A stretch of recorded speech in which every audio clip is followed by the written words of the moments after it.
வணக்கம்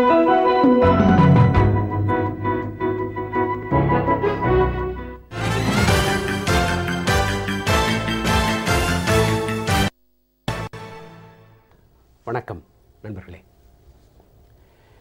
இந்திய அரசியல் வரலாற்றில் ஒரு மாநில முதலமைச்சருக்கு இவ்வளவு ஆழமான மக்கள் அன்பு இருந்ததா என்று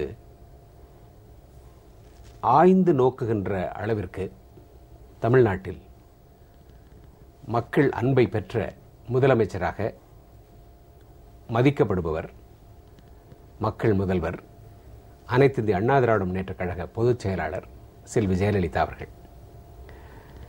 அனைத்து இந்திய அண்ணா திராவிட முன்னேற்றக் கழகம் செல்வி ஜெயலலிதா அவர்களின் தலைமையின் கீழ் மிகப்பெரிய வெற்றிகளை தேர்தல் களத்தில் பெற்றிருக்கிறது.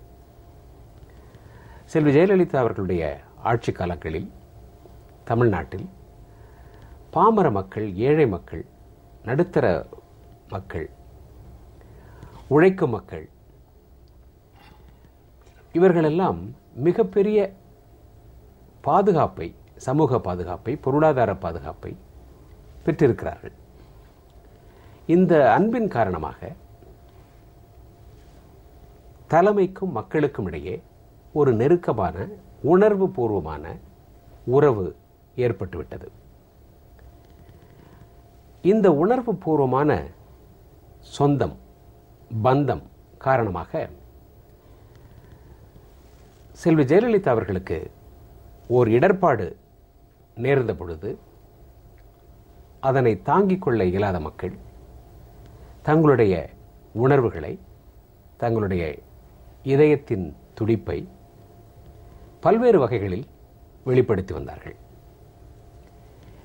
இது தமிழகத்திற்கும் புதியதல்ல, மானுட வாழ்வியலுக்கும் புதியதல்ல. மக்கள் செல்வி ஜெயலலிதா அவர்கள் இந்த இடர்பாட்டிலிருந்து வெற்றிகரமாக மீண்டு வருவார், மீண்டு வர வேண்டும், மீண்டும் தமிழகத்தில் அவருடைய தலைமையில் ஆட்சி அமைய வேண்டும் என்பதற்காக அறச்செயல்களில் ஈடுபட்டார்கள், ஆலய வழிபாட்டில் ஈடுபட்டார்கள், நோன்புகளில் ஈடுபட்டார்கள், தங்களை துன்புறுத்தி கொண்டு அதன் வழியாகவும் இறைவனிடம் கையேந்தினார்கள். இப்படியெல்லாம் நடைபெற்ற போராட்டங்களை சட்ட ஒழுங்கு பிரச்சனை என்று சித்தரித்து அதன் வழியாக அரசியல் ரீதியாய் பலன் பெறுவதற்கு சிலர் முயற்சிக்கிறார்கள். பல ஆண்டுகள் இந்த மாநிலத்தை ஆண்ட கட்சியும் கூட எதிர்காலத்தில் எப்படியாவது இந்த சூழலை பயன்படுத்தி கொண்டு அரசியலில் செல்வாக்கு பெற்றுவிட வேண்டும் என்று நினைப்பவர்கள் உட்பட சிலருக்கு இந்த அசாதாரண சூழ்நிலையை பயன்படுத்தி கொண்டு தங்களை வளப்படுத்திக் கொள்ள, வலுப்படுத்திக் கொள்ள ஆசை ஏற்பட்டிருக்கிறது போலும். எனவே இங்கே சட்ட ஒழுங்கு சரியில்லை, சட்ட ஒழுங்கு சரியில்லை என்றால் ஆட்சியை கலைக்க வேண்டும் என்ற ஒரு முழக்கத்தை அறிவித்திருக்கிறார்கள். தொடர்ந்து அது பற்றி பேசிக் கொண்டிருக்கிறார்கள். அடிப்படையில் 20 ஆண்டுகளுக்கு முன் இருந்ததைப் போல சட்ட ஒழுங்கு சரியில்லை என்று ஒரு மாநில அரசை மத்திய அரசால் இப்பொழுதெல்லாம் கலைத்துவிட முடியாது, கலைக்கவே முடியாது. நாடாளுமன்றம் இருக்கிறது, நாடாளுமன்றத்தின் இரு அவைகளிலும் விவாதம், பிறகு அது தீர்மானமாக நிறைவேறி இப்படியெல்லாம் பல்வேறு வகைகளில் மாநில அரசுகளின் உரிமைகளும் மாநில அரசுகள் தொடர்ந்து செயல்படுவதற்கான பாதுகாப்பும் ஏற்படுத்தப்பட்டாகிவிட்டது. 20 ஆண்டுகளாக இதுதான் நிலைமை. எனவேதான் மாநில அரசுகளை கலைப்பது என்பது இப்பொழுது அவ்வளவு எளிதல்ல, கலைக்கவே முடியாது என்றும் சொல்லலாம். ஆனாலும் கூட சட்ட ஒழுங்கு பிரச்சனை என்று ஒரு குரல் எழுப்பி அதன் வழியாக அரசியல் ஆதாயம் தேட சிலர் முயற்சிக்கிறார்கள். சரி, சட்ட ஒழுங்கு பிரச்சனை என்றால் என்ன, அப்படி ஏதேனும் இங்கே இருக்கிறதா என்பதை நாம் தெரிந்து கொள்வது அவசியமாகிறது. 30 ஆண்டுகளுக்கு மேலாக காவல்துறையில் பல உயர்நிலைகளில் பணியாற்றிய திரு அலெக்சாண்டர் அவர்கள் சட்ட ஒழுங்கு பிரச்சனையும் இந்திய அரசியல் அமைப்பும் பற்றி விளக்குவதோடு இன்று தமிழ்நாட்டில் சட்ட ஒழுங்கு பிரச்சனை இருக்கிறதா என்பதை எடுத்துக்காட்டுகளோடு கூற வந்திருக்கிறார். இதோ திரு அலெக்சாண்டர். வணக்கம் சார். வணக்கம். தமிழ்நாட்டில் சட்ட ஒழுங்கு பிரச்சனை இருக்கிறது, எனவே மத்திய அரசு நடவடிக்கை எடுக்க வேண்டும் என்ற ஒரு பேச்சு இன்றைக்கு எடுபடுமா? அது அப்படி ஒரு சட்ட ஒழுங்கு பிரச்சனை இருக்கிறதா? சட்டம் ஒழுங்கு பிரச்சனை என்பதற்கு சரியான டெஃபினிஷன் கொடுத்திருக்கிறார்கள். அது மிக நுணுக்கமான டெஃபினிஷன். உதாரணங்கள் கொண்டு விளக்கிவிடலாம். சட்டம் ஒழுங்கு பிரச்சனை என்று சொல்லுகின்ற சமயத்தில் 1965 ஆன்டி ஹிந்தி அஜிடேஷன், இந்தி எதிர்ப்பு ஆர்ப்பாட்டங்கள், போராட்டம் நடந்த சமயத்தில் நடந்தவைகளை சட்டம் ஒழுங்கு பிரச்சனை என்று சொல்லலாம். என்ன நடந்தது? மாணவர்கள் பள்ளிக்கு செல்லவில்லை, மாணவர்கள் கல்லூரிக்கு செல்லவில்லை. மெட்ராஸ் யூனிவர்சிட்டி பரீட்சையை 3 மாதம் ஒத்தி வைத்தது. பொது பரீட்சைகள், வருஷ கடைசியில் நடக்க வேண்டிய ஆண்டு பரீட்சைகளை ஒரு 3 மாதத்தில் நடத்த முடியாமல் கஷ்டப்பட்டார்கள். மாணவர்கள் பல இடங்களில் ஊர்வலமாக சென்றார்கள் இந்தியை எதிர்த்து. பல இடங்களில் ஆன்டி சோஷியல் எலிமெண்ட்ஸ், சமூக விரோதிகள் அந்த ஊர்வலங்களில் புகுந்து பஸ்களை கொளுத்தினார்கள், போஸ்ட் ஆபீஸ்களை எரித்தார்கள், ரயில்வே ஸ்டேஷன்களை உடைத்தார்கள், ரயில்வே ஸ்டேஷன்களில் செமஃபோர் கைகாட்டிகளை உடைத்தார்கள், ரயில் வண்டிகளை கொளுத்தினார்கள், போலீஸ்காரர்களை அடித்தார்கள், உதைத்தார்கள். துப்பாக்கி சூடு பல இடங்களில் நடைபெற்றது. போலீஸ்காரர்களையுமே எரித்தார்கள். அது சட்டம் ஒழுங்கு சீர்கெட்டதற்கு அருமையான உதாரணமாகும். அதுபோல் இன்று எதுவும் நடந்திருக்கிறதா? இல்லை. ஆகவே இது ஒரு உதாரணம். அடுத்து நீங்கள் வாருங்கள். இது 1965 70வது முன்பகுதிகளில் விவசாய போராட்டங்கள் நடந்தன. எதற்கு? மின் கட்டணங்களை குறைக்க வேண்டும், வாங்கிய கோஆபரேட்டிவ் கடன்களை தள்ளுபடி செய்ய வேண்டும் என்று ஒரு பெரிய சங்கங்கள் நடத்தின, போராட்டங்களை நடத்தின. அந்த போராட்டங்களில் டிரான்ஸ்பார்மர்களுக்கு எல்லாம் குண்டு வைத்து வெடித்தார்கள். ரோடுகளில் சுவர்களை கட்டி வண்டிகளை ஓட விடாமல் செய்தார்கள். பெரிய ட்ரென்ச்சஸ், குழிகளை நோண்டி வண்டிகளை ஓட விடாமல் செய்தார்கள். தமிழ்நாடு ஸ்தம்பித்து போய் இருந்தது சில நாட்களுக்கு. அதற்கு பின்னால் இந்தியாவின் பிரதமராக இருந்த இந்திரா காந்தி அவர்கள் பதவி இழந்த பிற்பாடு இந்தியாவில் தமிழ்நாட்டிற்கு வந்தார். அப்பொழுதும் கிட்டத்தட்ட இதேபோன்ற நிலைமைதான் ஏற்பட்டது. அருகே உள்ள சைதாப்பேட்டையில் வண்டியை கொளுத்தினார்கள், துப்பாக்கி சூடு நடந்தது, பஸ்களை கொளுத்தினார்கள், பஸ்களில் கல்லெறிந்தார்கள். இப்படி ஒரு சம்பவம் மாகாண அளவில், இந்த மாநிலத்தின் அளவில் நடந்தால் அதை சட்டம் ஒழுங்கு பிரச்சனை என்று சொல்லலாம்.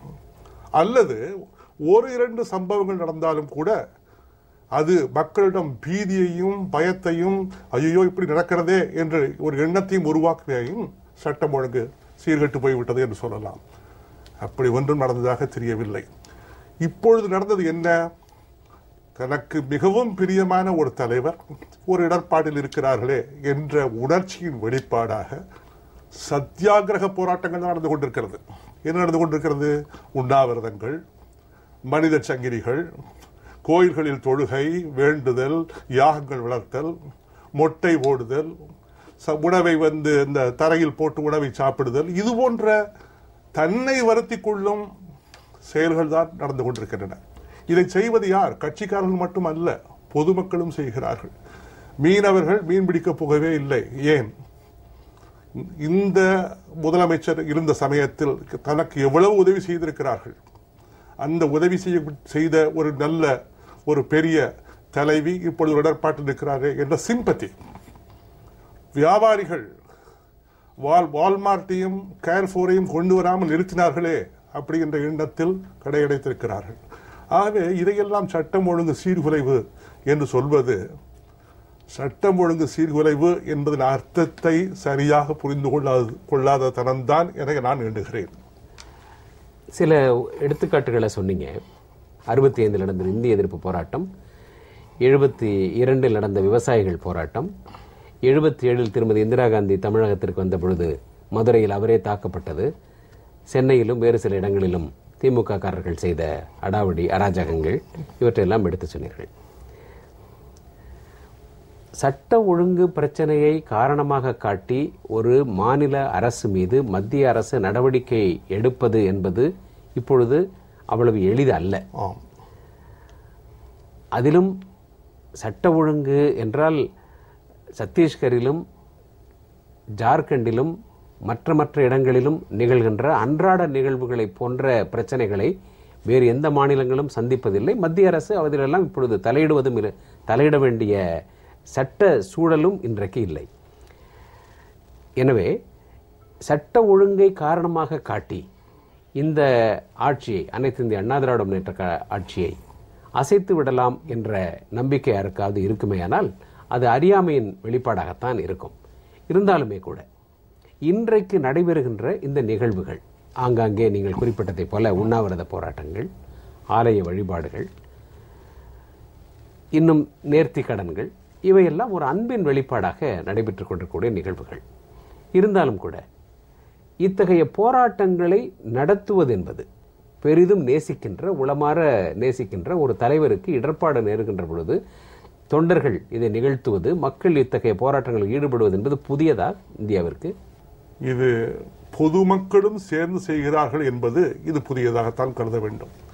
மற்ற காலங்களில் அரசியல் தலைவர்கள், முக்கியமான அரசியல் கட்சி தலைவர்கள் கைதாகப்படும் பொழுது இது போன்ற சம்பவங்கள் நடைபெற்றிருக்கின்றன. அந்த சம்பவங்களை உற்று நோக்கினால் இப்பொழுது மக்கள் வயலன்ஸில் இறங்கவில்லை. அந்த காலங்களிலும் பார்த்தீர்கள் என்றால் பஸ்களை கொளுத்துவார்கள், வண்டியை அடிப்பார்கள், போலீஸ்காரர்களை சண்டை போடுவார்கள். இது ஒரு புதுசுன்னு சொல்ல முடியாது. பொதுமக்கள் இவ்வளவு தூரத்துக்கு அதிக அளவில் பங்கேற்பது என்பது ஒரு புதிய கோணமாகத்தான், புதிய பரிமாணமாகத்தான் நாம் கொள்ள வேண்டும். கட்சிக்காரர்கள் எப்பொழுதுமே அவங்க லீடருக்கு சப்போர்ட்டாக செய்துதான் இருக்கிறார்கள். அப்படி செய்கின்ற சமயத்தில் இதை காட்டிலும் அதிகமான டேமேஜ் பப்ளிக் ப்ராப்பர்ட்டிஸ்க்கு உண்டாயிருக்கிறது. நம்முடைய நினைவுகள் இன்னும் பசுமையாக இருக்கின்றன. 80களில் நடைபெற்ற போராட்டங்கள் தமிழ்நாட்டில், 90களில் நடைபெற்ற போராட்டங்கள், இவற்றிலெல்லாம் சில தலைவர்கள் கைது செய்யப்பட்ட பொழுது அந்த கட்சிகளின் தொண்டர்கள் இதைவிட ஆக்ரோஷமாக சட்ட ஒழுங்கை சீர்குலைக்கும் நோக்கத்தோடு, பொதுமக்களுடைய வாழ்க்கையை தொந்தரவு செய்யும் எண்ணத்தோடு தீவிரமாகவும் ஈடுபட்ட சம்பவங்கள் எல்லாம் இருக்கின்றன. அந்த தலைவர்கள் தான் இப்பொழுதும் பேசிக் கொண்டிருக்கிறார்கள். அப்பொழுது நீங்கள் போலீஸ் உயர் அதிகாரியாக பணியில் இருந்தீர்கள், புலனாய்வு நுண்ணறிவு பிரிவுகள் எல்லாம் பணியாற்றினீர்கள்.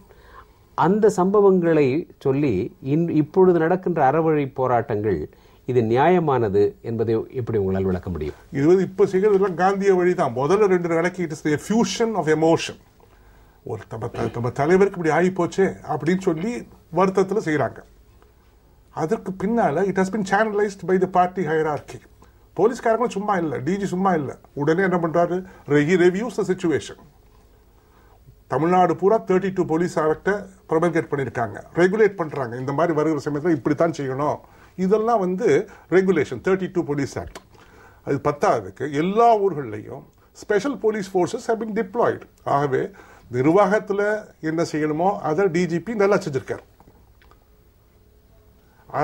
அரசியல் கட்சி தலைவர்கள் இப்ப இருக்கிற அரசியல் கட்சி வெளியே இருக்கிற தலைவர்கள் என்ன செய்யணுமோ அதை அவங்க கட்சி காடருக்கு நல்லா சொல்லி இருக்கிறாங்க.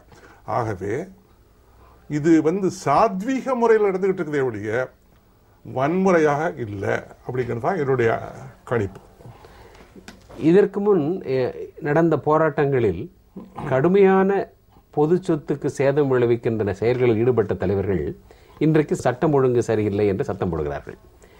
இதற்கு முன் அதுபோல சட்டம் ஒழுங்கு சரியில்லை என்று நிஜமாகவே மெய்ப்பிக்கின்ற அளவிற்கு பொதுமக்களுக்கு இடையூறு ஏற்படுகிறது என்று நிஜமாகவே சொல்லுகின்ற அளவுக்கு பல போராட்டங்களை நீங்க பார்த்திருப்பீங்க. அவற்றில் சிலவற்றை சொல்லுங்க. நான் உங்களுக்கு ஆன்டி இந்தியா அஜிடேஷனை சொன்னேன். அதுக்கு பிறகு இந்த 72 விவசாயிகள் சங்கம் போராட்டம் சொன்னேன். 77 திருமதி இந்திரா காந்தி அவங்க வந்த பொழுது ஏற்பட்ட தகராறுகளை சொன்னேன். அதற்கு பின்னால தென்பகுதி 1997 தென் பகுதியில் சாதி கலவரங்கள் நடந்தது சொல்றேன். அதை கணிக்கலாம். இது போல இது இது இது this is more than enough நினைக்கிறேன் to catalogue the whole event. சட்டம் ஒழுங்கு என்றால் அதுக்கு ஒரு விளக்கமும் இருக்கும். அரசியல் சட்டம் அதுக்கு கொடுத்திருக்கும், இப்படி எல்லாம் நடைபெற்றால் ஆளுநர் இதை செய்யலாம் என்று. ஒரு ரொம்ப தீவிரமா சொல்லணும்னா கூட ஒரு என்ன ஒரு பொதுவான ஒரு பாராகிராஃப்ல என்ன விளக்கம் சொல்லுங்க? அதாவது the government of the state cannot be carried in accordance with the provisions of the constitution. அரசாங்கத்தை அரசியல் நிர்ணய சட்டத்தின்படி நடக்க முடியாத சந்தர்ப்பம் ஏற்பட்டால் அவ்வளவுதான் சொல்றாங்க. ஆகவே கவர்னர் ரிப்போர்ட் போடலாம், யாரும் ரிப்போர்ட் அனுப்பி எழுதி அனுப்பலாம். ஆனால் உண்மையாகவே அந்த மாதிரி சூழ்நிலை இல்லை. Government is run according to the constitution தான் இப்ப நடந்துகிட்டு இருக்கு. ஆகவே இது அவுட் ஆஃப் குவெஸ்டின். இந்த எண்ணத்துக்குள்ள போறதே, இந்த எண்ணத்துக்குள்ள அதிகமாக போறதே தவறு. அப்படி போனாங்கன்னா அவங்க எல்லா தேர்தலையும் தோத்து போயிட்டோம், இந்த மாதிரியாவது வழி பார்க்கலாமான்னு பார்க்கறதாகத்தான் நமக்கு அது கருதி கொள்ள வேண்டும் நினைக்கிறேன். இந்த போராட்டங்கள்ல எத்தனையோ பேர் தீ குளிச்சிருக்கிறாங்க. மாணவிகள், சாதாரண குடும்பத்து பிள்ளைகள், எத்தனையோ பேர் தங்களை பல வகைகளிலும் வருத்தி இருக்கிறார்கள். எத்தனையோ பேர் உண்ணாவிரத போராட்டங்களில் ஈடுபட்டிருக்கிறார்கள். எத்தனையோ பேர் மனித சங்கிலியில் பங்கேற்றிருக்கிறார்கள். இப்படி லட்சக்கணக்கானோர் பங்கேற்ற ஒரு வெகுஜன உணர்ச்சி முழக்கமாக இந்த போராட்டம் அமைந்திருக்கிறது. இதற்கெல்லாம் என்ன காரணம்? மக்கள் இந்த அளவிற்கு வெகுண்டதற்கு, இந்த அளவிற்கு தங்களுடைய உணர்வுகளை வெளிப்படுத்தியதற்கு என்ன காரணம்? First of all it is psychological. நீங்க பாத்தீங்கன்னா ஜூலியஸ் சீசர், அதுல பாத்தீங்கன்னா மார்க் ஆண்டனி கடைசியில் என்ன பண்றான், ஜூலியஸ் சீசர் இந்த கணக்கில் ஜூலியஸ் சீசரை எதுக்காக கொலை பண்றாங்க? அவர் டிக்டேட்டர் ஆகிடுறாரு, இது டெமோக்ராட்டிக் செட்டப், இங்க டிக்டேட்டர் ஆகிடுவாரு அப்படிங்கிற ஒரே காரணத்துக்காக தான் அந்த சதிகாரர்கள் சேர்ந்து அவர் கத்தியால பலரும் சேர்ந்து கொலை பண்றாங்க. எங்க கொலை பண்றாங்க? அவர் கேபிட்டலுக்கு வரும்பொழுது, அசம்பிளிக்கு வருகின்ற சமயத்தில் பெட்டிஷன் கொடுக்குற மாதிரி கொடுத்தா கத்தியால குத்திடுறாங்க. அதற்கு பின்னால புரூட்டஸ் அதை எக்ஸ்பிளைன் பண்றாரு. பொதுமக்கள் கூடி நிக்கிறாங்க, செத்து போயிட்டார் லீடர் அப்படின்னு சொல்லி கூடி நிக்கிறாங்க. அப்ப சொல்றாரு, இந்த மாதிரி இவன் டிக்டேட்டராக பார்த்தாரு, அதனால தான் நான் பண்ணேன் அப்படிங்கிறார். கொஞ்ச நேரம் கழிச்சு மார்க் ஆண்டனி அவருடைய ஃப்ரெண்டு, அவர் என்ன சொல்றாரு, அங்க ஆமா புரூட்டஸ் ரொம்ப நல்ல மனுஷன், நான் புரூட்டஸ்ட பெர்மிஷன் வாங்கியிருக்கிறேன், நான் சொல்ல வார்த்தைகள் அந்தனியை பத்தி சீசரை பத்தி பேசணும்னு நினைக்கிறேன் அப்படின்னு சொல்லி பேச ஆரம்பிச்சு கடைசியில் என்ன சொல்றாரு, இந்த வார் ஜூலியஸ் சீசரை சர்வாதிகாரின்னு சொன்னாங்களே, அவர் என்ன பண்ணிருக்காரு பத்தியா, அங்க இருக்கிற அந்த ஆர்ச்சர்டை உங்க பேருக்கு எழுதி வச்சிருக்காரு, இங்க வச்சிருக்கிற பெரிய தோட்டத்தை உங்க பேருக்கு எழுதி வச்சிருக்கிறாரு, இந்த டைபர் நதி கரையில ஓடிக்கிட்டு இருக்கிற இந்த பில்டிங்கை உங்களுக்கு கொடுத்திருக்காரு, அப்படி எல்லாத்தையும் சொல்லிட்டே போறாரு. பார்த்த உடனே இந்த வில்ல வாசிக்கிறார். வாசிச்ச உடனே ஜனங்களுக்கு என்ன ஆகுது, அப்படியா பண்ணிருக்காரு, இவங்க துரோகம் பண்ணிட்டாங்க அப்படின்னு சொல்லி வெகுண்டு எழுந்து போறாங்க.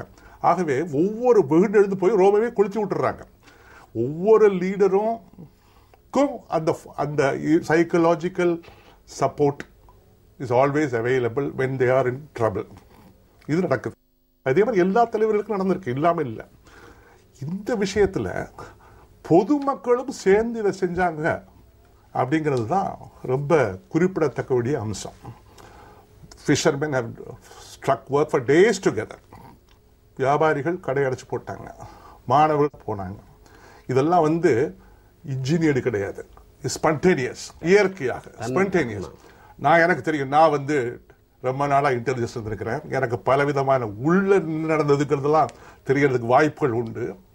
பல சமயங்கள்ல பல இடங்கள்ல பல மற்ற தலைவர்களுக்கு மாட்டிக்கிட்டு இருக்கிற சமயத்தில், இடர்பாடுகளில் மாட்டுக்கிற சமயத்தில் instructions will go over telephone, instructions will go over communication, couriers நாங்கள் கேள்விப்பட்டிருக்கோம், இன்டர்செப்டும் பண்ணியிருக்கிறோம். ஆகவே அது தூண்டிவிட்டது, கிரியேட்டட், இன்ஸ்பயர்ட், இது ஸ்பான்டேனியஸ். இதுதான் டிஃபரன்ஸ். இதுல ஜனங்க உண்மையாவே கன்சர்ன், ஐயோ இப்படி ஆகிப்போச்சு அப்படின்ட்டு அங்க செய்யணும் அப்படிங்கிறது அங்க, அதாவது டிஃபரன்ஸ் இதுல. ஆமா, இன்றைக்கு கூட எந்த ஒரு கடை வீதிக்கு போனாலும் மக்கள் தீபாவளி ஷாப்பிங்ல இருக்காங்க. எந்த ஒரு ஊருக்கு போனாலும் அங்க எந்த வகையிலும் இயற்கையான அன்றாட நிகழ்வுகள் எந்த வகையிலும் பாதிக்கப்படலை. இவ்வளவு அமைதியாக, இவ்வளவு தூய்மையாக நிர்வாகமும் நடைபெறுகிறது, சமூகத்தினுடைய அன்றாட செயல்களும் நடைபெற்று கொண்டிருக்கிற நிலையில் இந்த பேச்செல்லாம் எந்த வகையிலையும் பொருளுடையதாகாது இல்லையா? நிச்சயமாக இது இந்த பேச்சு என்பது அரசியல் ரீதியான பேச்சை உடைய யதார்த்தமாக நடக்கிறத பத்தி பேசுற கமெண்ட்ரியா எனக்கு தெரியல. ஏன் அரசியல் ரீதியாக இருக்குது? மற்றபடி கான்கர் பண்ண முடியாது, மற்றபடி ஜெயிக்க முடியாது. அசம்பிளி எலெக்ஷன்ல அவுட், பார்லிமெண்ட் எலெக்ஷன்ல அவுட், பஞ்சாயத்து எலெக்ஷன்லயும் லோக்கல் பாடி எலெக்ஷன்லயும் அவுட். அப்படி இருக்கும்போது வேற வழி என்ன? இந்த மாதிரி ஏதாவது கிடப்போம் அப்படிங்கிறதா அவங்களுடைய ஐடியாவா தெரியுது எனக்கு. இந்த மாதிரியான ஒரு தூண்டி விடுதல்கள் காரணமாக மக்கள் மத்தியில் ஒரு அரசு மீதான அனுதாபம் தான் அதிகமாகுமே தவிர, அதிலும் குறிப்பாக தாங்கள் மிகவும் நேசிக்கின்ற ஒரு தலைவர் ஒரு இடர்பாட்டில் இக்கட்டில் சிக்கியிருக்கின்ற பொழுது அவருடைய அரசாங்கத்தை, அவருடைய அரசை தொந்தரவு செய்ய இது போன்ற அபாண்ட பழிகள் கூறப்படுகிறது என்ற கருத்து மக்கள் மத்தியில் இந்த அரசுக்கு ஆதரவை தான் தரும் இல்லைங்களா? ஜனங்க வித் எக்ஸ்ப்ளோஷன் ஆஃப் மீடியா ஒவ்வொருத்தரும் என்ன நடக்கிறது என்ன வெளியே என்ன நடக்குது, அதுக்கு பின்னால என்ன இருக்குங்கிறத ரொம்ப தீர்க்கமா தெரிஞ்சு வச்சிருக்காங்க எல்லாரும். பல நேரங்கள்ல சென்னை போன்ற பெருநகரங்கள்ல இருப்பவர்களை காட்டிலும் அதிகமா தெரிஞ்சு வச்சிருக்காங்க. வில்லேஜ்ல ரொம்ப ஜாஸ்தி தெரியுது அவங்களுக்கு. they are easily able to comment on any issue and correctly. இங்கேயும் கமெண்ட் பண்றாங்க. பட் வில்லேஜ்ல இருக்கிறவங்களுக்கு நல்ல விழிப்புணர்வு இருக்கு. இதெல்லாம் அவங்களுக்கு நல்லா தெரியும். இதெல்லாம் இவங்க வேணும்னே சொல்றாங்க, செய்யறாங்க. ரெண்டாவது, சொல்றவங்களுடைய கிரெடிபிலிட்டி என்ன, அவங்களுடைய கிரெடென்ஷியல்ஸ் என்ன, யாரு சொல்றா அப்படிங்கிறதையும் பாக்குறாங்க. இவர் சொல்றாரு இவர் ரைட்டா, இவர் சொல்றாரு இவர் ரைட்டா அப்படிங்கிற அனுமானிக்கக்கூடிய சக்தி பொதுமக்களிடம் இன்று அதிகமாக உள்ளது. ஆகவே இதெல்லாம் சாங்கோ பான்சா விண்மில் கிட்ட போய் சண்டை போட்டது மாதிரி தான், வேற ஒன்றும் கிடையாது. அவ்வளவுதான். சும்மா it will be for a few days a grist for the press, that is all. நன்றி, வணக்கம். நன்றி நண்பர்களே, மீண்டும் நேர்முகம் நிகழ்ச்சியில் சந்திப்போம். அதுவரை ஜெயா டிவியிலிருந்து அன்பு, நன்றி, வணக்கம்.